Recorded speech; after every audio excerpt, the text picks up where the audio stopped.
ہوں سالک مجید اور آپ دیکھ رہے ہیں جیو پاکستان وی-لاگ۔ آج ہم بات کریں گے کراچی الیکٹرک کے حوالے سے۔ ظاہر ہے کہ کراچی میں بجلی کا بہت بڑا بحران اور بہت بڑا مسئلہ پیدا ہو چکا ہے، اور یہ کراچی کو اندھیرے میں ڈبونے کی ایک سازش لگتی ہے، اور یہ سازش کس نے تیار کی اور کون اس کے بنیادی اور مرکزی کردار ہیں، اس حوالے سے آج بات کریں گے۔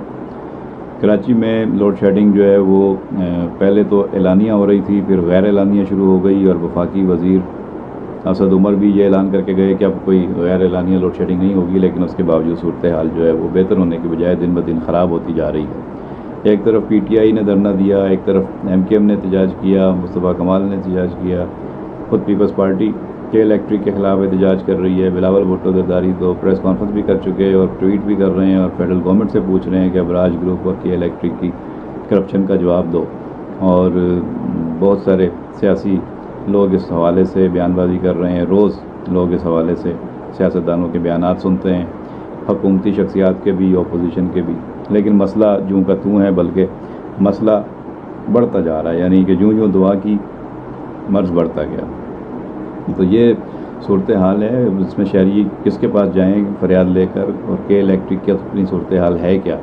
کے الیکٹرک جب سرکاری تحویل میں تھی تو اس وقت بھی لوگ کراچی الیکٹرک سپلائی کارپوریشن سے تنگ تھے، اور اس کے بہت سارے مسائل تھے، اور اس کے بعد پھر جب یہ اس کی نجکاری ہو گئی، اور اس میں جو سیاست زدہ جو یونینز تھیں اور جو سیاسی بھرتیاں تھیں ان کا صفایا کلا کما ہوا، اور بہت سارے علاقوں میں جہاں بدماشی تھی، گینگز تھے، اور بہت زیادہ جو ہے وہ نو گو ایریاز بنے ہوئے تھے جہاں پہ بجلی کے بل وصول کرنا ہی ایک بہت بڑا مسئلہ تھا، اور لوگ بجلی چوری کرتے تھے اور آج بھی کر رہے ہیں۔ تو اس میں بہرحال کمی آئی، اور نجکاری ہونے کے بعد پرائیویٹ ہاتھوں میں یہ ادارہ گیا، اس کے بعد ایک کے بعد دوسرے انتظامیہ آئی۔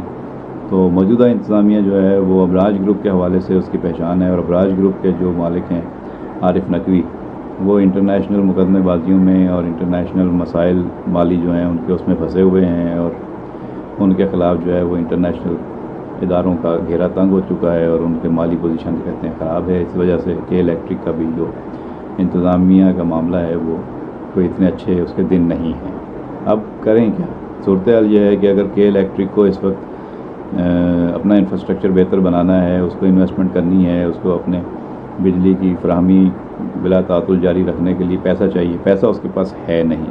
جو پیسہ تھا، جو پروفٹ کمایا اربوں خربوں روپے کا، وہ کہاں گیا؟ وہ کہتے ہیں سارا ملک سے باہر چلا گیا، اور باہر اب ان لوگوں کے انٹرنیشنل معاملات ہیں تو وہ پیسہ اس میں ان کی سیٹلمنٹ ہو رہی ہے، جو پیسہ جو ہے وہ اس وقت پمپ ان نہیں کیا گیا سسٹم میں، انویسٹمنٹ نہیں کی گئی، اوور ہالنگ اور اپ گریڈیشن جو کہ الیکٹرک کے انفراسٹرکچر کی سسٹم کی ہونی چاہیے تھی، وہ وقت گزر گیا، اس وقت نہیں کیا گیا۔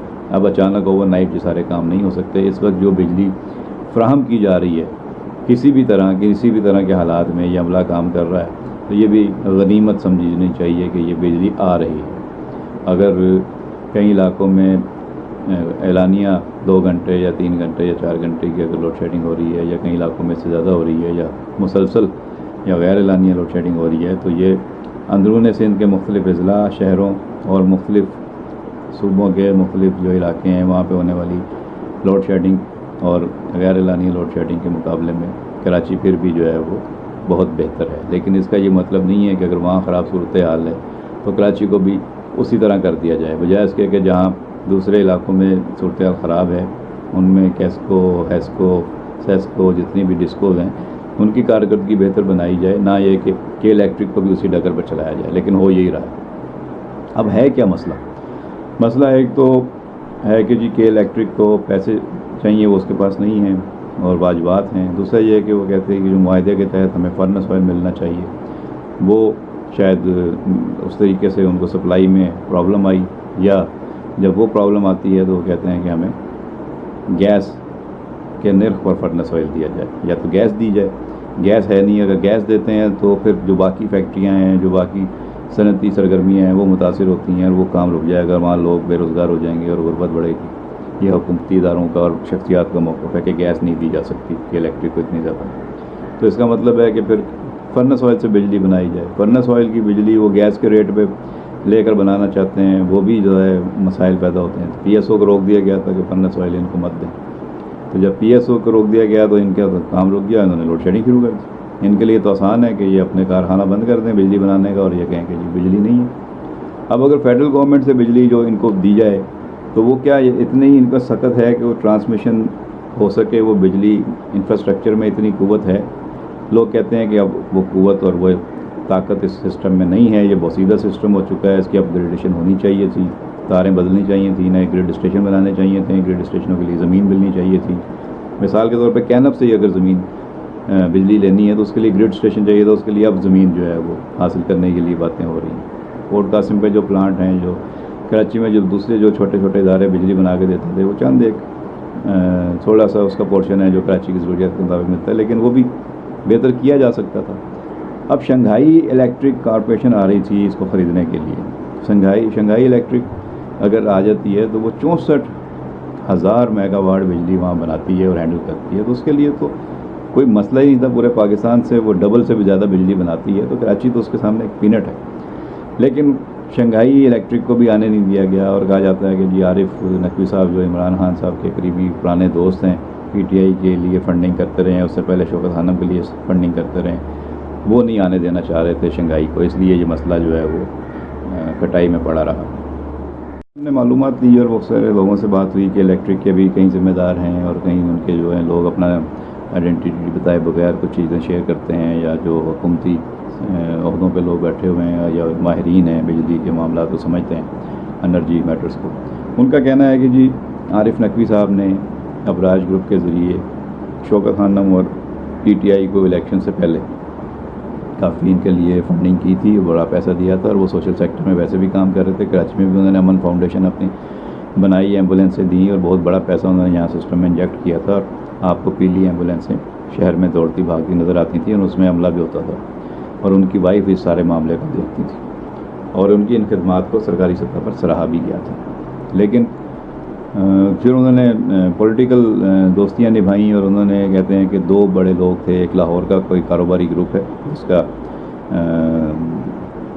ذکر ہے کہ ان کے ذریعے فنڈنگ کی گئی، اور دوسرا جو ہے وہ موجودہ جو حکومت ہے اس میں آئی ایم ایف کے ایک بہت بڑے عہدیدار ہیں جو آ کے لگے ہوئے ہیں ایک اہم پوزیشن پہ، ان کے ایک رشتہ دار کے ذریعے پی ٹی آئی کو فنڈنگ کی گئی. تو یہ دو وہ لوگ ہیں جن کے بارے میں کہا جاتا ہے کہ انہوں نے پی ٹی آئی کے لیے اور شوکت خانم کے لیے فنڈنگ کی تھی. اس لیے اب جب یہ پی ٹی آئی کی حکومت آئی تو یہ لوگ بھرپور فوائد سمیٹ رہے ہیں، اور ان کی وجہ سے وہ فیصلے نہیں ہو پا رہے جو بہت دیر سے ہو جانے چاہیے تھے. ایک یہ وجہ ہے. دوسری وجہ یہ ہے کہ اسلام آباد میں جو بابو بیٹھے ہوئے ہیں، جو سرکاری افسران ہیں، جو سیاسی شخصیات ہیں، یا ایون یہ کہ کراچی کے ایسے لوگ جو کراچی دشمنی پہ اتر آئے ہیں، کراچی کی بہتری اور بھلائی کے فیصلے نہیں کر رہے، بلکہ کراچی سے پتہ نہیں کیا انتقام اور کیا دشمنی لے رہے ہیں. کراچی کی صنعتی اور تجارتی سرگرمیاں ان کی وجہ سے ختم ہوتی جا رہی ہیں. ظاہر ہے جب بجلی نہیں ہوگی، لوڈ شیڈنگ ہوگی، چھوٹے کارخانے دار، چھوٹے سرمایہ دار سب متاثر ہوتے ہیں. کاسٹ آف پروڈکشن بڑھ جاتی ہے جنریٹر پہ، یا آپ اوور ٹائم کرواتے ہیں یا شفٹ آگے لے کے جاتے ہیں تو سٹاف کے پیسے بڑھ جاتے ہیں. تو یہ بہت سارے مسائل ہوتے ہیں جو ایک دوسرے سے نتھی ہوتے ہیں. تو یہ over all cost of production بڑھتی جا رہی ہے، اور وہ پھر عالمی مارکیٹ میں آپ کمپیٹ کرنے کے قابل نہیں رہتے. اگر لائٹ آپ کو وقت پہ نہ ملے، فیکٹری آپ کی وقت پہ نہ چلے، پروڈکشن نہ ہو، مال تیار نہ ہو، تو آپ نے ایکسپورٹ کیسے کرنا ہے؟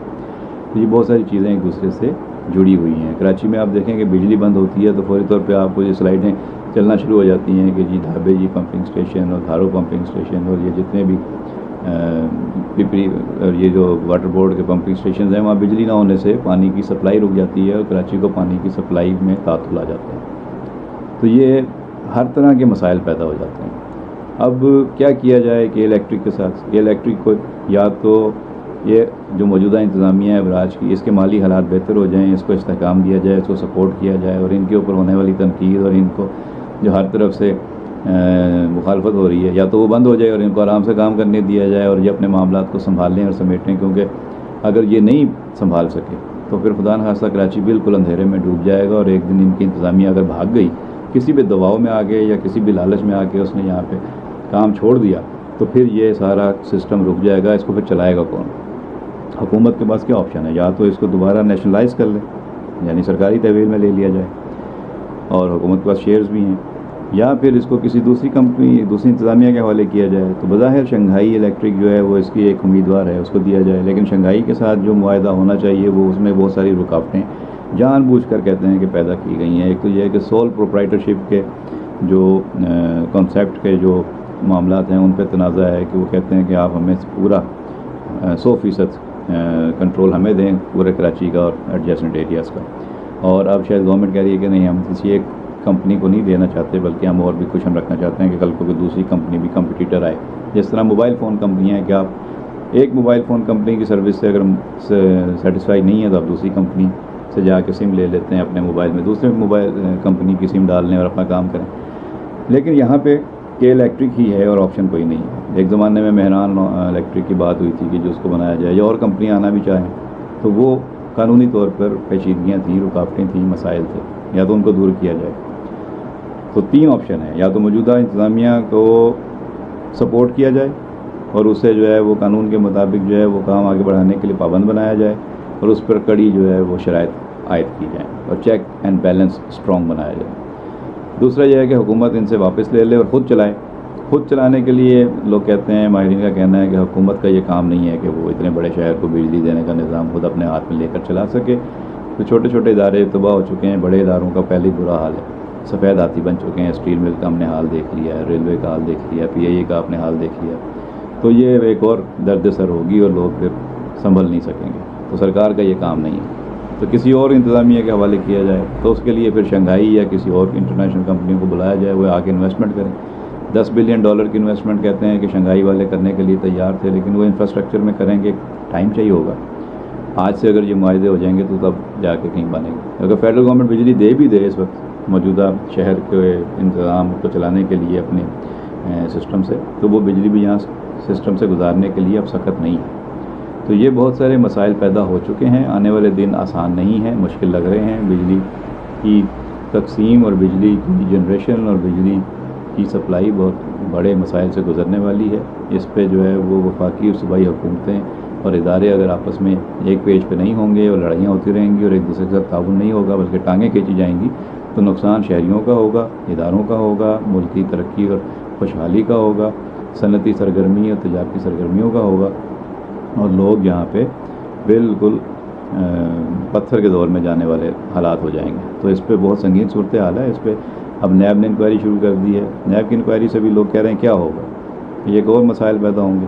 اس سے بجلی کا مسئلہ حل تو نہیں ہوگا, ادارے اور دب جائیں گے, وہ انکوائریوں میں لگے رہیں گے اور اس کے بعد جو ہے وہ روز سوال جواب ہوتا رہے گا. عدالتوں میں بھی لوگ جا کے جواب دیتے رہیں گے, وزیر اعظم بھی نوٹس لیتے رہتے ہیں, ان کے جتنے نوٹس لیے ہیں اس کے بعد مسائل بہتر ہونے کی بجائے تو اور بڑھ جاتے ہیں.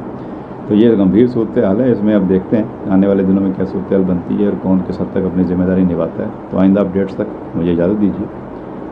اپنا خیال رکھیے گا. اللہ نگہبان.